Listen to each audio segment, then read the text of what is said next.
How to log in to Telegram without phone number. Hey everyone, welcome back to our channel. In this video I will guide you on how you can log into Telegram without phone number, so make sure to watch the video till the end. Now maybe you have or you don't have an account, but then maybe you created an account before, you want to again log in but you don't have access to your phone number. Now first of all, Telegram will not let you log in even if you don't have a phone number, because your phone number is the way to verify the ownership that you own the account, and if you don't have that phone number, then there is no way Telegram can give you access to someone else's account, because according to Telegram it is someone else's account and it doesn't belong to you because you don't have the phone number.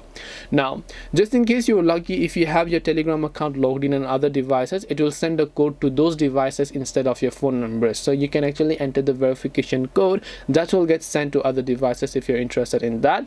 Otherwise you can just hit the arrow icon over here and go ahead and then log into your account.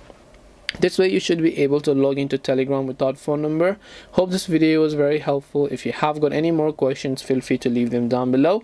Thank you for watching till the end of this tutorial and see you soon in the next video.